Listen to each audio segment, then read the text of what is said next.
Thank you for joining us for another power-packed message from Dr. Myles Munroe, provided by Munroe Global Incorporated and MunroeGlobal.com. We transform followers into leaders and leaders into agents of change. We hope that this message is a blessing to you as you advance your life and discover your purpose. Now, let's go into the message. You begin as a person, an innocent baby. And the moment you were born, your culture and your family and your environment and your educational system begins to form your belief system. And that could be detrimental. Because if your culture and your environment does not teach you the truth, then you will believe a lie, even about yourself. And your belief system becomes your personal philosophy out of which you influence other people. And that's why the foundation of your public leadership is determined by your private belief system. And that is why I am teaching you carefully, line by line, to challenge your ideas about yourself. Because you came out of a history, just like I did, where we were formerly oppressed by colonial imperialism, which taught us some ideas that were not true about you. You were trained to be maids and yardmen and farmers and workers on plantations and serving tea and cooking for people. You were not trained to own a business and build a company and lead a country and buy your own oil field or invest in your own gold mine. It's always somebody else doing it, because you've been trained that you cannot and should not try to own an oil company. And so we accept the idea. So our philosophy says we cannot own that. So we have been trained to be an employee, not an employer. As a matter of fact, we've been so brainwashed by the wrong philosophy that we are afraid to own things. We are afraid of success.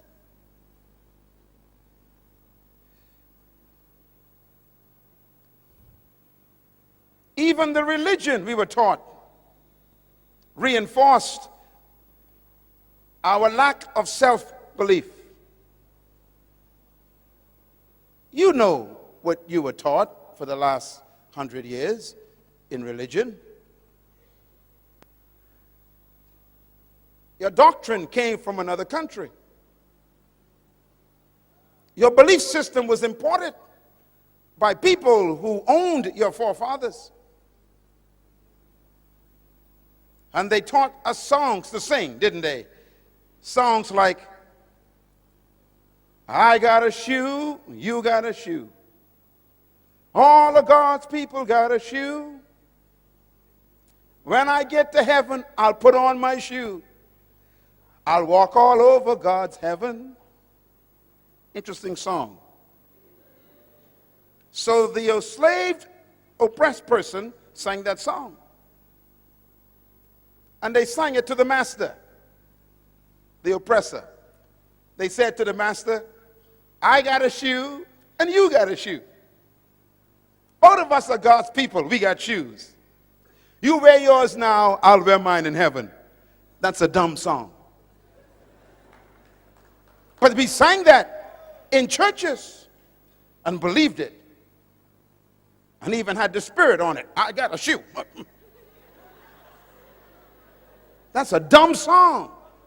What you're telling the master is, you You prosper now, I'll stay poor now, I'll be rich later.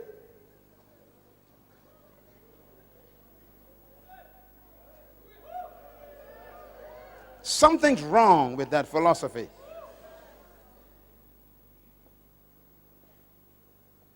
And so they make us afraid of prosperity. They say things like, you don't want to prosper, you might forget God. So stay poor and you'll stay humble before the Lord. Philosophy.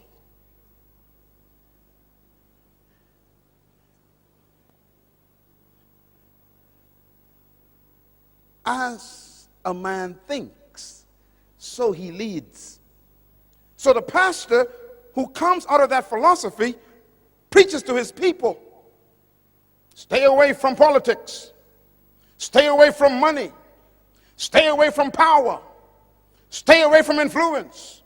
Just hang on until Jesus comes.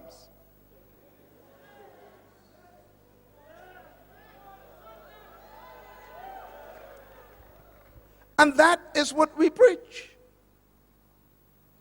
We actually preach to our people that they should not be leaders. And they should not own. And they should not have influence. And that's why the Creator sent me to talk to my cousin. You are a ruler. You are a owner. You are an employer. You can run any business.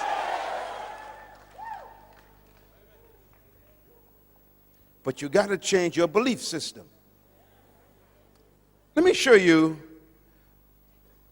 a picture of a little boy. See that little boy? I wonder who he is. Can you tell me who he is? No one knows who he is. Just an innocent child. Remember, everybody is born as a person. This little boy came from a family, a broken home. His father abused him. His father was religious, but yet beat him, hurt him. And the little boy grew up with a twisted belief system about God. Let me show you who this little boy really is. That's the little boy. He looks so innocent, doesn't he? But the boy is really that man. That man was trapped in that boy. His name is Adolf Hitler. His philosophy was very serious because he believed in an idea that he picked up from the Romans. And I want to close this session talking about the Romans because Papua New Guinea is ruled by the same ideas that the Romans had.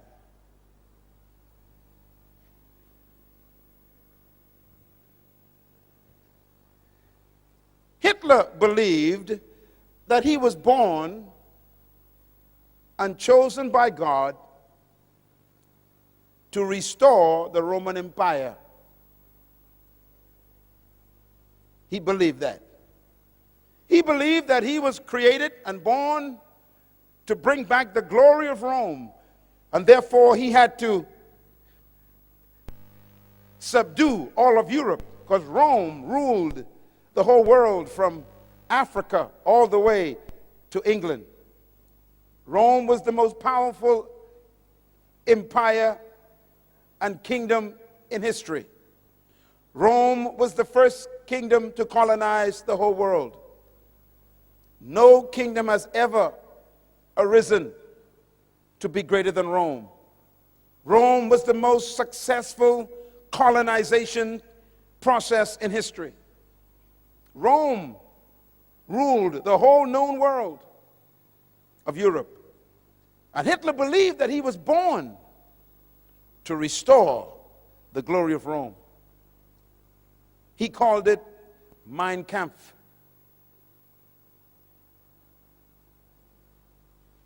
Where did the Romans get their ideas from?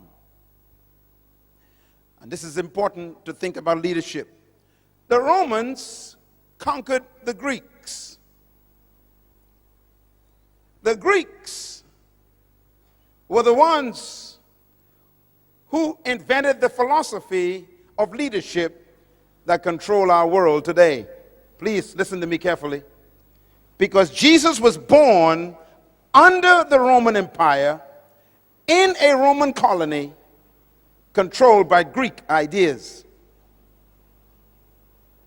So don't miss this.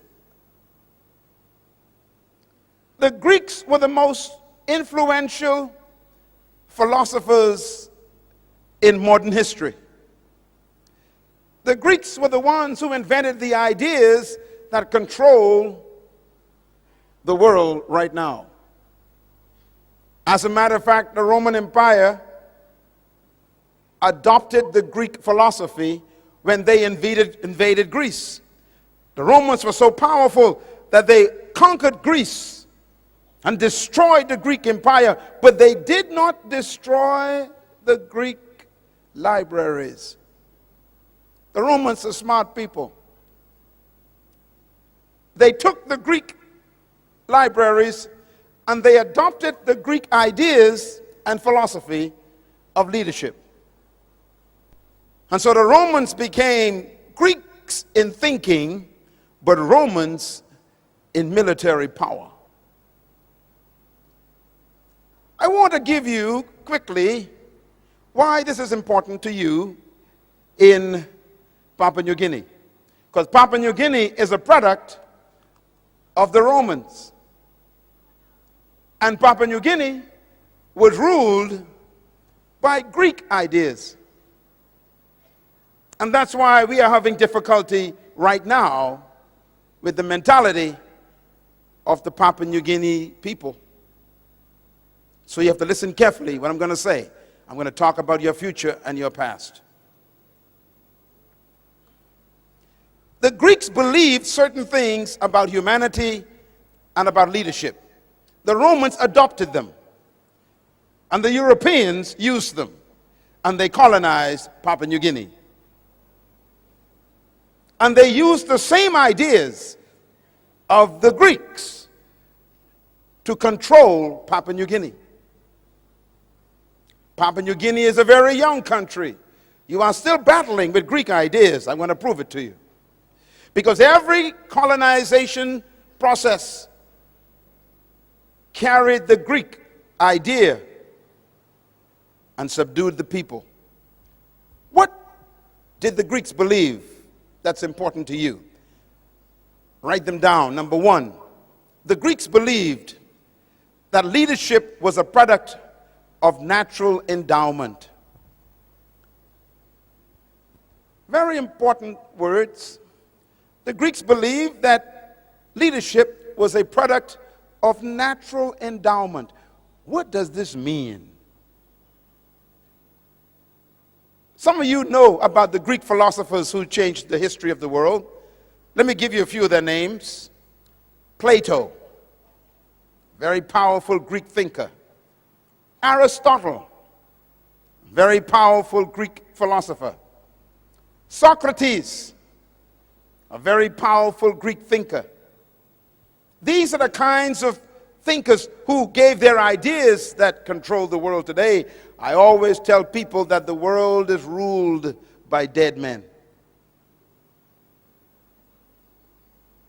Our countries today, including Papua New Guinea, is ruled by dead men.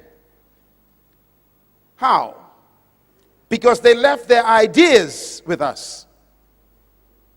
Ideas outlive humans. And ideas are more powerful than death. And the Greek philosophers like Plato and Aristotle and Socrates, they invented an idea. Look at my lips, please. I'm going to quote one of their ideas. This is a Greek idea. Demokrata. Demokrata. is a Greek word. The Greeks invented the idea of democracy. Democracy is not from the Bible, it's from Greece.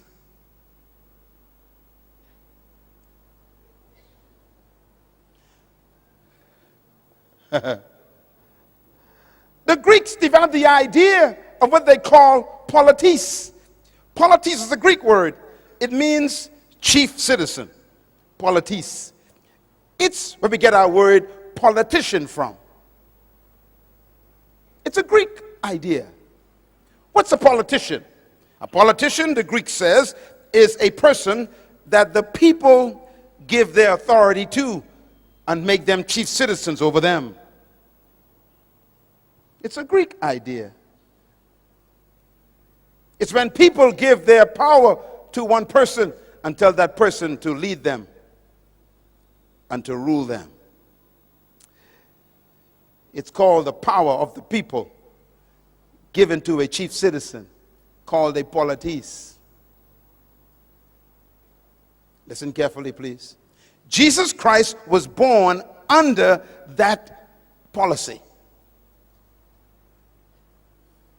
The Romans adopted the idea that leadership was a product of natural endowment.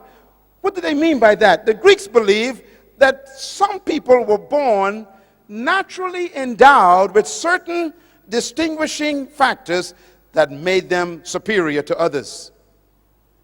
For example, listen carefully. The Greeks believe, number two, that leadership is a product of birth traits. Birth traits. What do we mean by that? The Greeks believe that certain people were born naturally endowed to be leaders because they had certain traits that made them superior to other humans. For example, the Greeks believed that if you were born with sharp nose and blonde hair and blue eyes and thin lips, you were automatically a leader.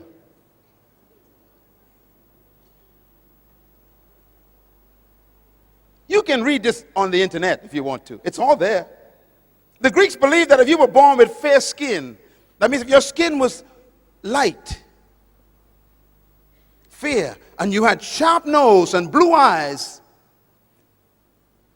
and your hair was yellow or blonde, you were naturally a leader.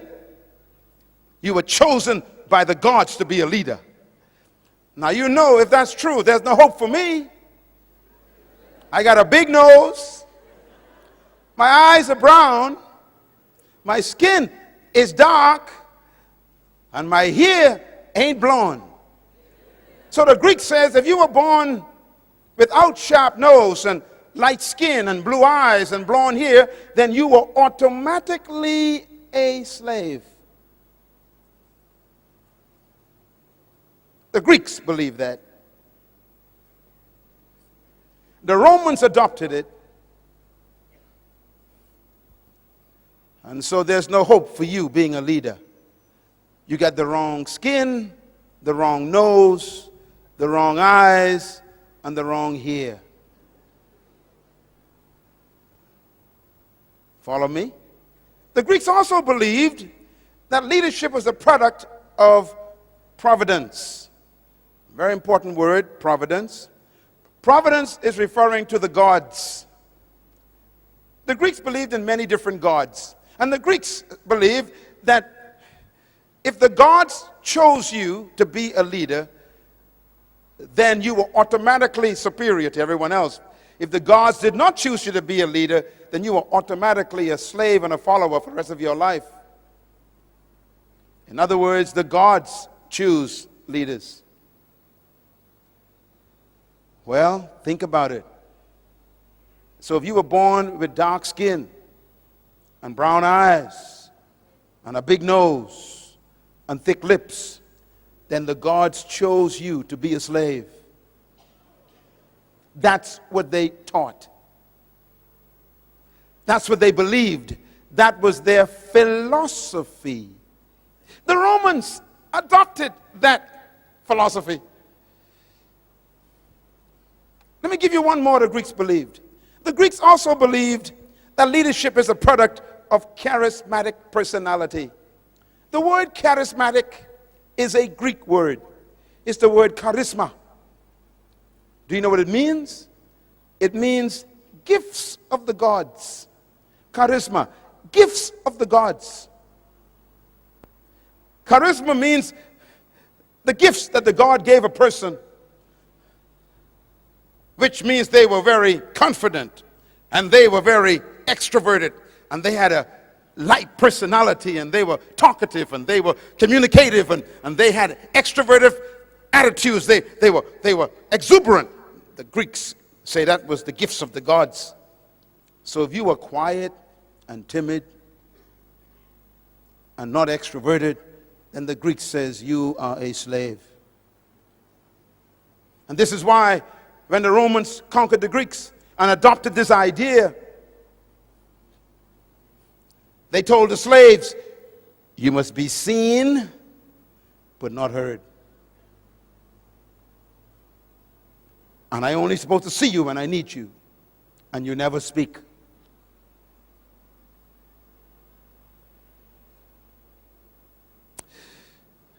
Leadership ideas.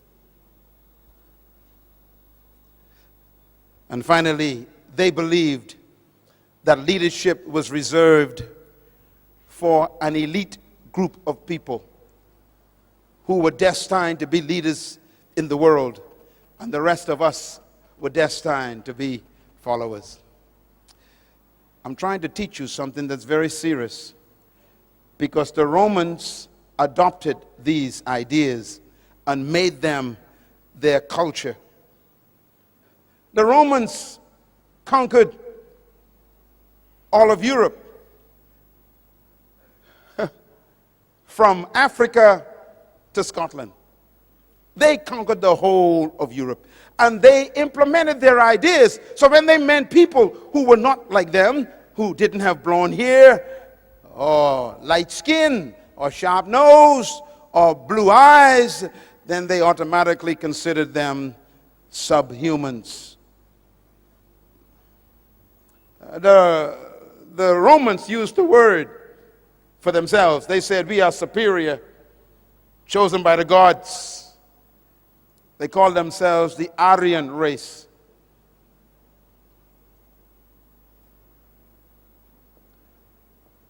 Now I'm going to give you the most important information today. Here it is.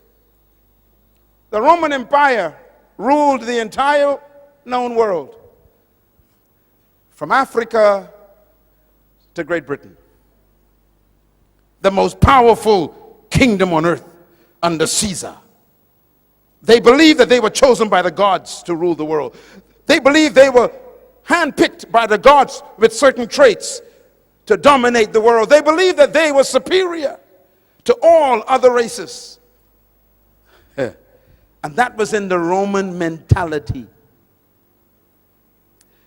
Do you know how Rome was defeated? No one could defeat Rome. It was the most powerful empire in history. It had the most powerful army in history. No country could defeat Rome militarily. It was so powerful that when Rome showed up, everybody bowed. And that's why you hear the statement, when in Rome, you do as the Romans do. Wherever they went, they colonized the whole world. And Jesus Christ was born right in the middle of the Roman Empire. He was born in an empire which believed that he was automatically a slave.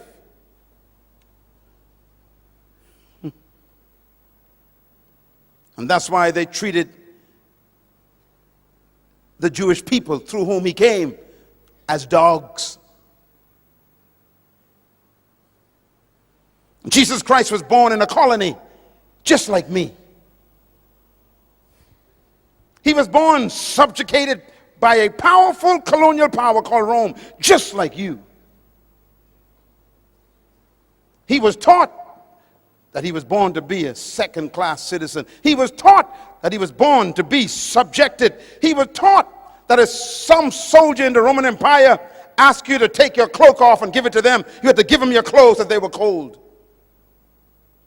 He was taught that when a Roman walked in, you stand up and bow. He was taught if the Roman gave you his shield to carry for a mile, you got to take it. He was taught if a Roman soldier got tired carrying his spear, he could say, here, take it for me, and you have to take it.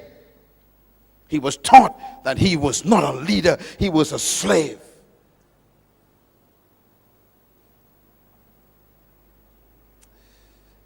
He was born in a colony, just like you, just like me. Listen carefully. And that's the mystery of Jesus Christ. He was born under that culture, but never allowed the culture to be born in him.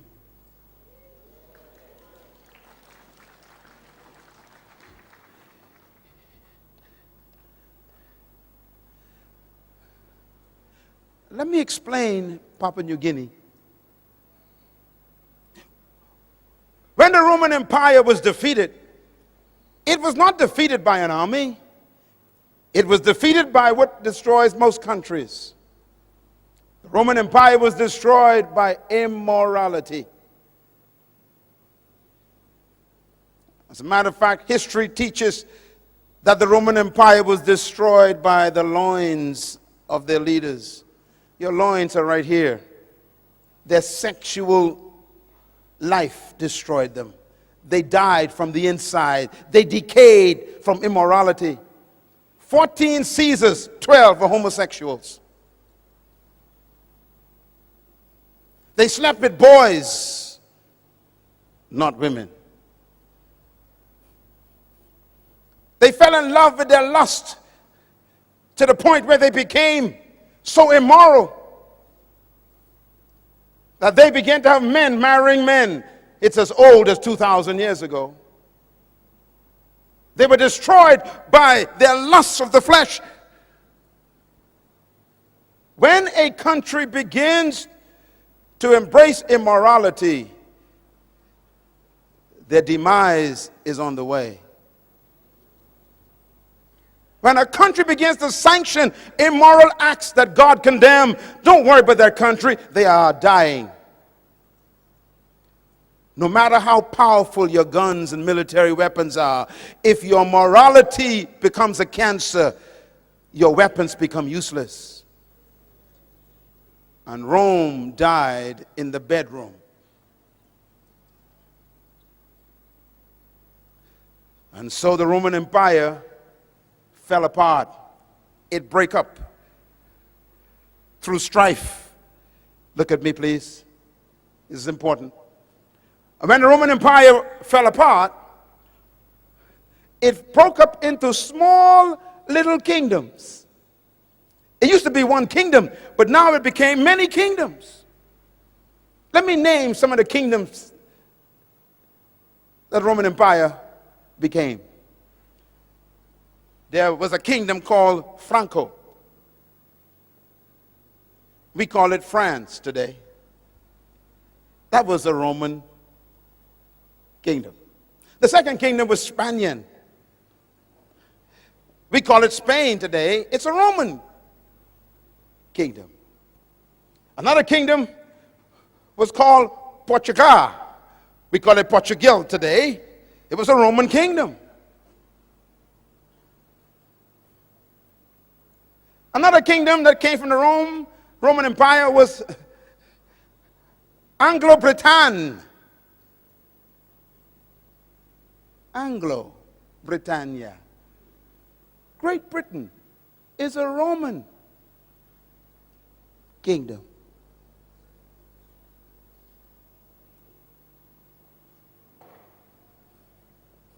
We call them England today. Anglo. Light skin. Interesting, all of these kingdoms have the Roman philosophy. And they decided to expand their kingdoms. And so the French and the Spanish and the Portuguese and the British sent their ships out They are Roman in their minds, Greek in their thinking, and they come to take over territories.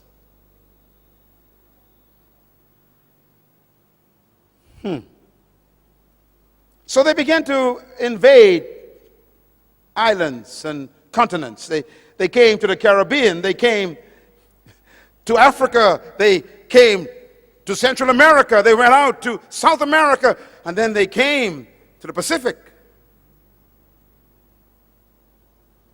And they brought with them their philosophy.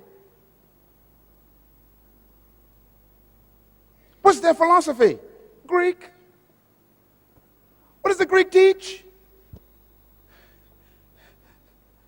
They are superior, you are inferior. Your nose is big. Your skin is dark. Your hair is not blonde, and your eyes ain't blue. And your lips are thick. The gods gave you to me to be my slave. So why educate a slave? Why give a slave nice clothes? Why give a slave a property? Why give a slave authority? Why give a slave money? Why give a slave a future? Philosophy.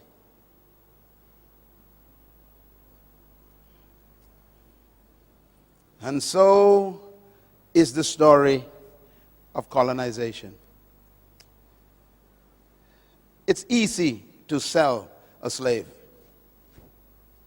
After all, they're not chosen by the gods. Now let me say something very quickly before I wrap this up. Every philosophy comes from an ideology. Ideology means ideas. Every ideology needs a theology to justify it. So every time there's a philosophy and an ideology, there must be a theology to give it credibility. And this is why religion was used to even justify the ideology of superiority. Do you know what they taught us when I was a child? They said to me, "You fell out of the sky." We had no idea where we came from. We were taken away from our homeland, and we had no history. And we'd ask the white teacher, "Where did we come from?" And they would say, "You fell out of the sky. You have no heritage. You are one of the fallen angels." Theology. They say, look, the Bible says that the beasts of the field shall carry water for you. You are the beast that God talked about. You will carry water for me. And they would teach this in Sunday school. Philosophy.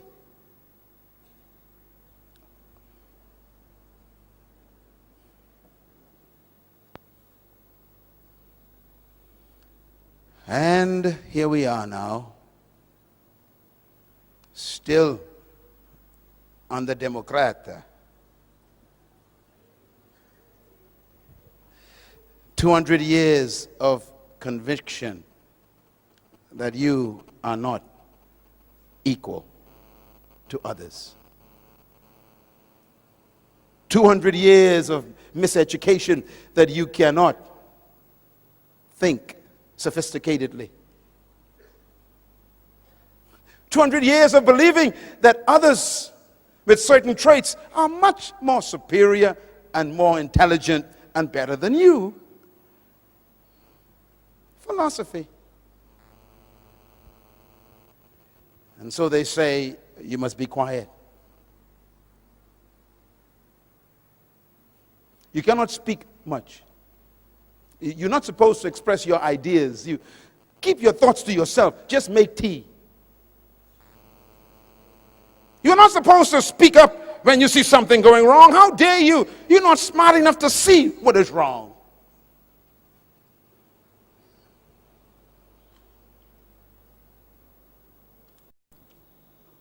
leadership problems.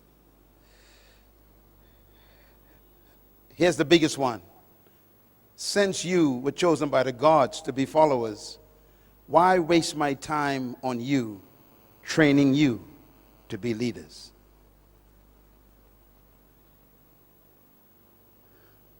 So if you study all the colonies in history, including mine, where I'm from, the colonizers never trained leaders.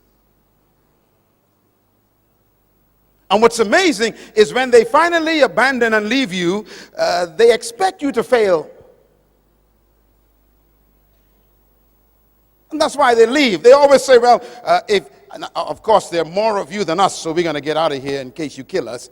But we know you can't lead anyhow, so your country will fail. So they expect you to fail. Well, I don't understand that, because if you didn't train me, how can I succeed? And when you do fail, then they blame you and say, see, I told you, you ain't intelligent enough to succeed. They forget that my failure is proof of their failure.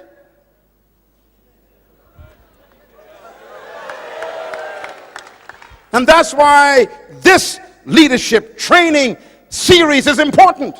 I have come to correct 200 years of history. You are a leader. You can run this country. You can lead the world.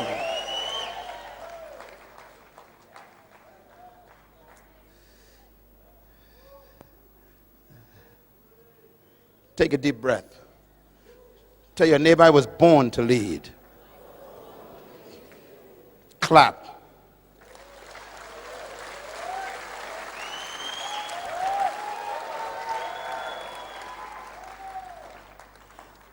I want to show you this before we go, because it's so important. All the world leaders, if you study them, they're all battling with these issues. And by the way, in one of my books, I did research on what happens to a people who have been oppressed for over 100 years. And I discovered that they all have the same problems. I used a case study of the children of Israel in Egypt. They were oppressed for 430 years. And when they finally came out of Egypt, they couldn't get Egypt out of them. And as soon as they got independence, or should I say deliverance from Egypt, under Moses was their leader, and even Moses had psychological problems. Remember, he was born in Egypt.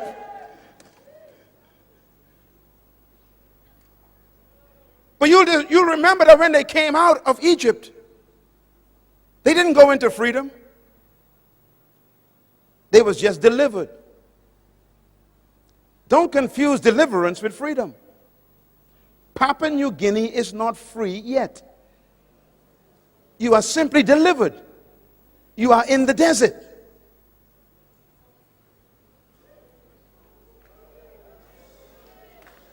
And why does God take you to the desert? Because He doesn't want you to go into the promised land with Egypt in your mind. So He keeps you in the desert to try and change your mentality to think like a free person. Don't ever confuse independence with freedom. Independence is an opportunity to become free. It is not freedom.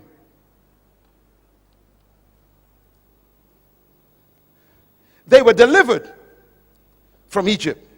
They were independent from Egypt, but they still wasn't in the promised land. You are not yet in the New Guinea that God promised you yet. Because that Papua New Guinea requires a new kind of mentality.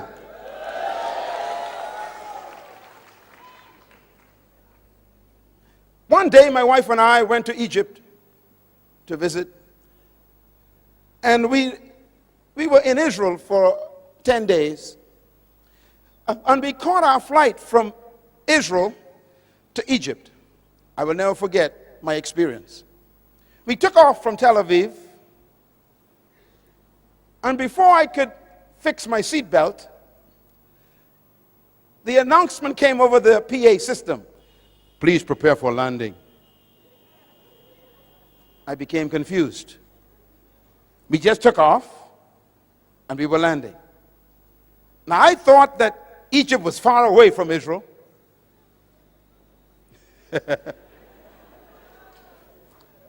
And so I became confused. I said to the flight attendant, I said, excuse me, ma'am, is there a problem? She said, why? I said, why are we landing? She said, we are about to enter Cairo, Egypt. I said, but we just took off from Israel. She said, yes, sir.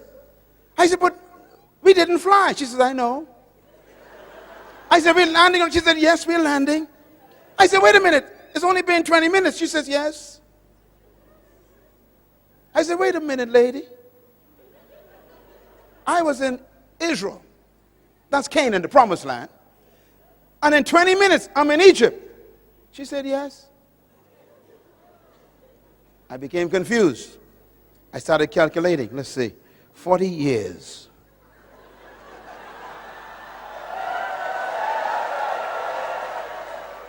Why would it take 40 years to make a 20-minute journey? Interesting question. When we arrived in Egypt, we went to the hotel, put our bags down. Our guide came later that day to take us to see the pyramids and go to El-Aqsa and all the places of Egypt to see all the pharaohs, you know, the history and everything. And we went to the pyramids and everything, and it's beautiful. And we felt like we entered the Old Testament, because that's where the Old Testament, really, most of it took place. And I said to my guide, when we were driving, I said, sir, how far away are we from Israel? He said, depends on how you get there. I said, okay, if I drove in a car, how long would it take? He said, it'll take about 7 hours. I said, what if I walk from Egypt to Israel? He said, it'll take 40 days. I said, what about the aircraft? He said, 20 minutes. I began to calculate. I said, wait a minute. If I drove in a car on a bus, it's 7 hours. If I walked, it's 40 days. If I flew, it's 20 minutes. I went back to my hotel room, confused. I picked up my Bible because I had to go and find out what happened. And the Bible says, and they left Egypt, headed toward the promised land. But God did not take them directly there. I'm quoting the Bible. Because they were afraid in their minds. So he led them the long way around to get Egypt out of their minds. Now here's my mystery. This is Egypt. This is the promised land. And it's only 40 days walk. Why would it take 40 years? And I was confused. That means he kept them going around in circles for 40 years. Do you know why? Because they kept telling Moses, we want to go back. At least we knew where onions came from. We knew where garlic. There were pots of food in Egypt. Let's go back to the British way. It's too hard to run your own country. It's too difficult to take responsibility for your own future. Take us back to a place where other people ran our lives. We didn't have to think. Take us back where they provided peanut butter and cheese.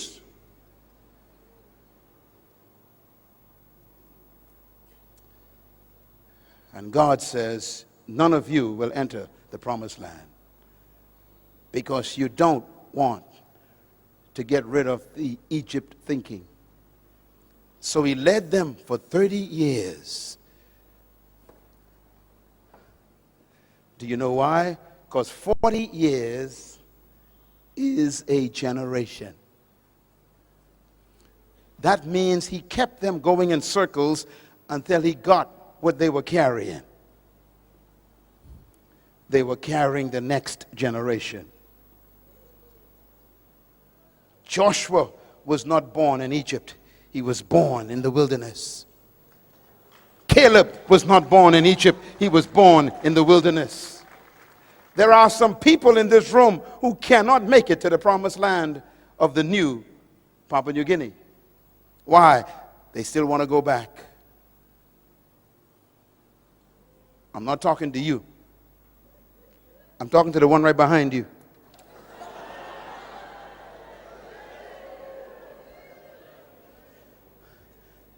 And this is why the young generation is the hope of Papua New Guinea. And I say to the older members of this great country, ask God to change your mind. Ask him to deliver you from the scent of oppression. Ask him to give you a miracle, not in your body, but in your mind. Because their mind kept them out of the promised land.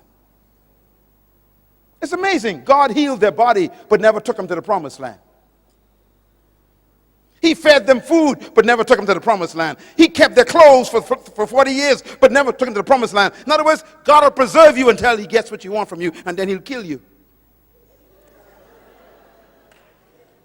If you don't want to change your mentality, he'll bury you in the desert.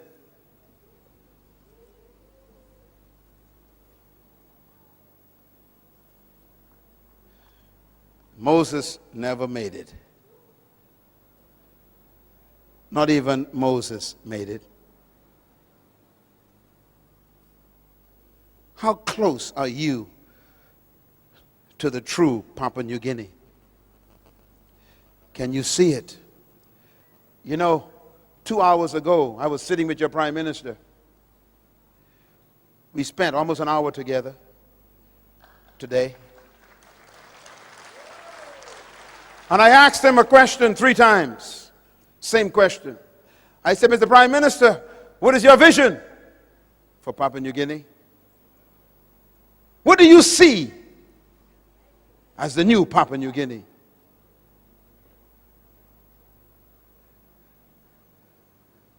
And he talked about what he saw. He saw a country where everybody was educated, free education. He saw a country where people had good health and welfare. They were taken care of. Diseases were almost non-existent. He saw a country where opportunity for people to own companies and to build businesses and to have share in the investment of their country. He said, I see this. And I told him, then you need to educate. You need to provide free education for every child in Papua New Guinea. Because until their mind is free, they are stuck in the wilderness. Sitting in this room are some of the greatest leaders in the world. And I believe that with all my heart. You are an awesome leader, young woman. But you have to unlearn what you've been taught by history.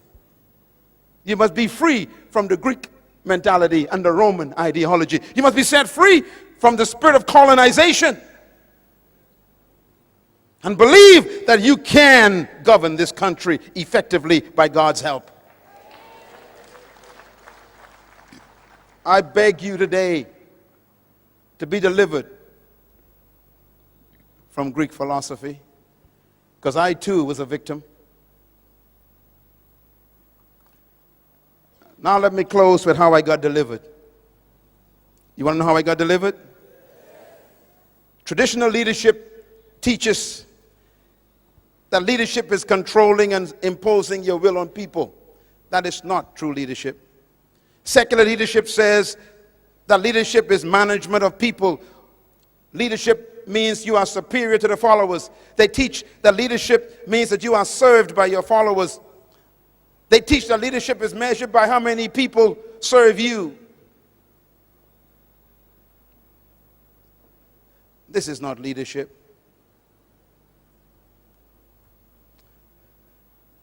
Please go back and invest in those books, because until you get mentally free, you'll never make it to the new Papua New Guinea.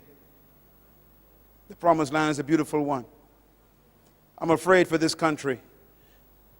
This country has so much wealth in it now that we need true leaders to govern it. And that's why you're here today.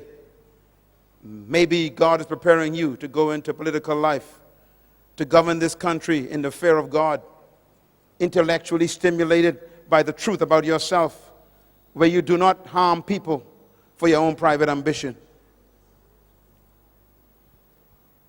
Here's my philosophy of leadership. It's opposite to the Romans. Number one, I believe that trapped in every follower is a hidden leader. Number two, I believe that every human being was created to lead and designed to dominate. Number three, I believe leadership potential resides in every human being. Number four, I believe that you were born to lead, but you must become, through a process, a leader. And number five, I believe that true leadership is not doing things, but manifesting yourself.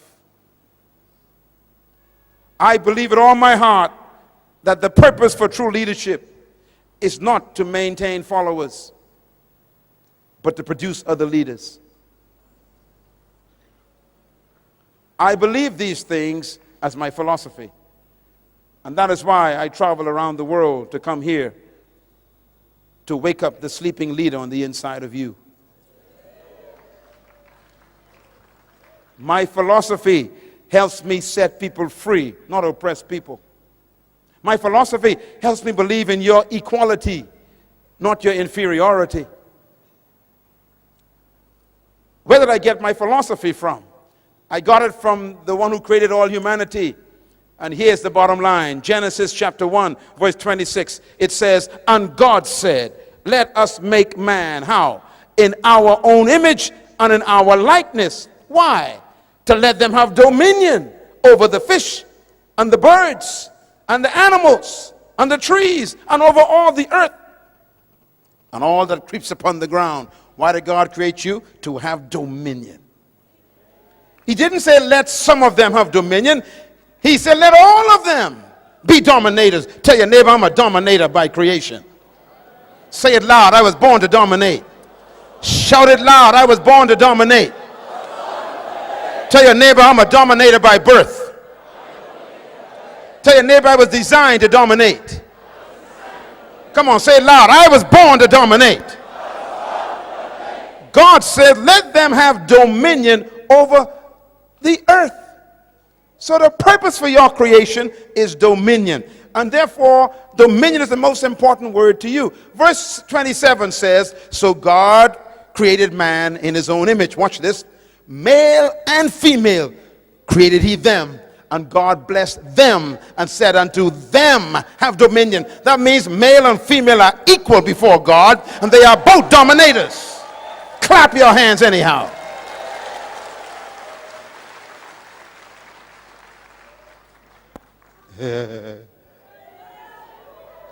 My wife and I are equal, but different. She's a leader and I am a leader, but we are different, but we are equal.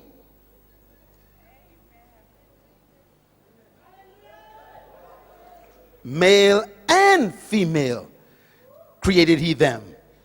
And God blessed them and said unto them, both of them, have dominion. In other words, the word dominion is an important word. It tells you why you were created. I did some research for you. Write it down. The word dominion is the Hebrew word radah. R-A-D-A-H. And here's what it means. It means to govern, to rule, to control, to master, to manage, and to lead. In other words, God gave you birth to have dominion over the earth, to lead. And here's the bottom line. If God created you to have dominion, which means to govern, to rule, to control, to lead, to master, then that means he built into you the ability to do it. God built into the seed the ability to become a tree. But the seed could die as a seed.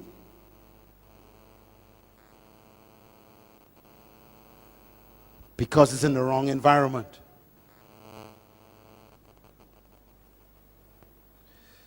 For 180 years, some of our countries have been in the wrong environment. We've been fed Greek ideas. And so we can't come forth. And that's why this leadership conference is here. Not to make you superior to anyone, to simply make you yourself. You are a leader, a dominator, a ruler, a governor, a master, a controller. Ladies and gentlemen, let me put it this way. He said, let them, which means male and female, every human being is a leader trapped on the inside. And here is the mystery of how it works. When I first met this beautiful lady, when I first saw her rather, Mother Teresa, before she died, what a woman. She was 4 feet 5 inches high. Little lady. She weighed 102 pounds. And she spoke to the United Nations. She was a nun. What made her so powerful? She discovered her gift. She discovered her purpose, her passion. Listen, please. Whatever you were born to be is trapped inside of you.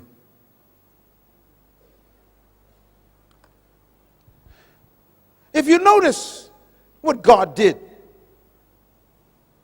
God didn't just give you dominion. He specified what you should dominate. He said, have dominion over fish, birds, cattle, plants, and things that crawl on the ground. That means the only things you're supposed to dominate are fish. Check your neighbor, see if they have any fins. Come on, look around. Any fins? Any scales? Birds. Check your neighbor. Any feathers? Any beaks? Look around. Plants. Check your neighbor. Any leaves? Any roots coming out of their shoes?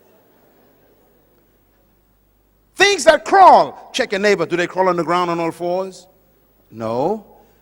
Then the only creature on earth that you are not commanded to dominate is another human.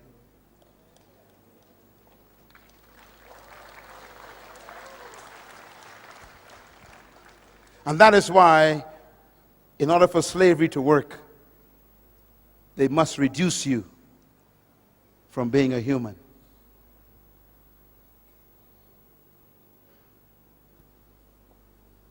And so they call you subhumans. Highly developed monkeys. Sophisticated chimpanzees. Intelligent gorillas. They just don't want to make you a man, a human. Why? If you're a human, they can't dominate you.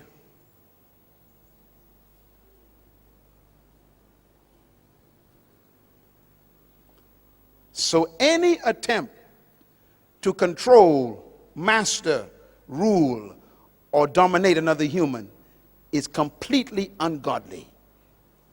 That includes even a pastor trying to dominate his members. You are not supposed to control your members. They are not your property.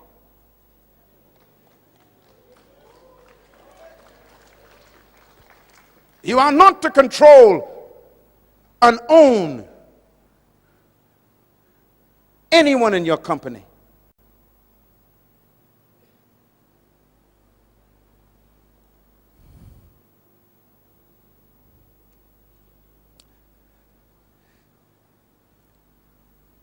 And so Jesus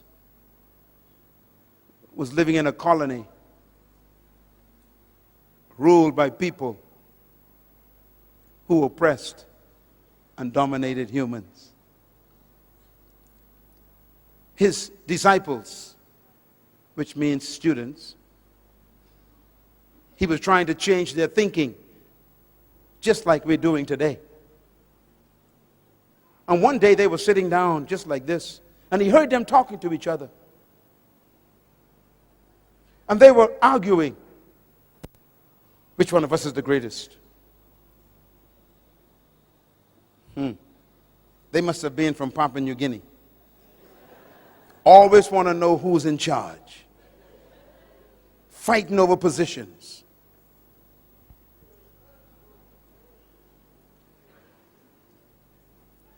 And he said to them, "What are you discussing?" He heard them, and they were so embarrassed. He said, "Are you asking who's the greatest among you?" And the Bible says he called a little child. He says, "Come, baby." And he put a child in the middle of them. He said, "The greatest among you is like a child.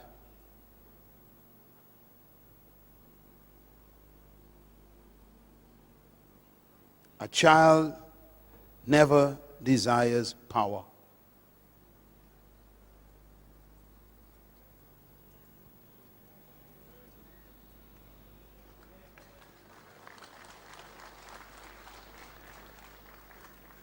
Two days later, he was sitting, having a meal, and two of his disciples came to him again, and they said, Mom, go and ask him if both of us could become deputy prime ministers when he become king of his kingdom. Forget the other 10. Make sure look out for ourselves, Mom." He listened to a woman. And their mother went to Jesus and said, "Sir, good master, will you make sure that my two boys sit on your right and your left when you come into your kingdom?" And Jesus was shocked. And he said, "Woman, first of all, you don't know what you're asking. You can't ask for leadership positions.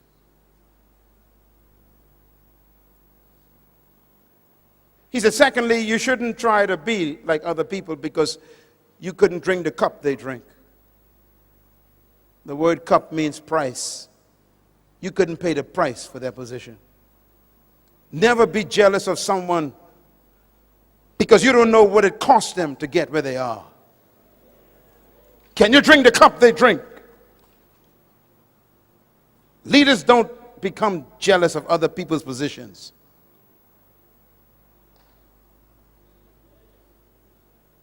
And then he said these words. To sit on my right and my left is not mine to give. These places belong to those for whom they have been determined by my Father. That means you can't even pray to Jesus for a position. Ladies and gentlemen, listen to me. It's okay. Listen. Don't look at me. This is very important. And then he said these words. You know that the Romans and the Greeks, I'm quoting Matthew chapter 20. You know that the Romans and the Greeks love to lord it over one another and lord it over the people. The word lord means to own something. That's why you call your landlord, landlord. It means owner. He says the rulers of this world love to own people like they are property. And there are some pastors who got that same spirit. These are my members. They ain't your members.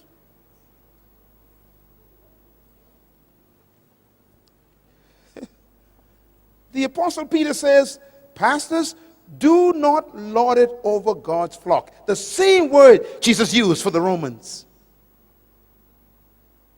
You don't control people. True leaders don't own people. They set people free to become great. He said, do not lord it over people like the Romans do.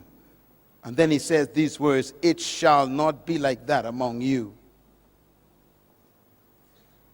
Because in my kingdom, if you want to be a great leader, you must become the servant of everybody.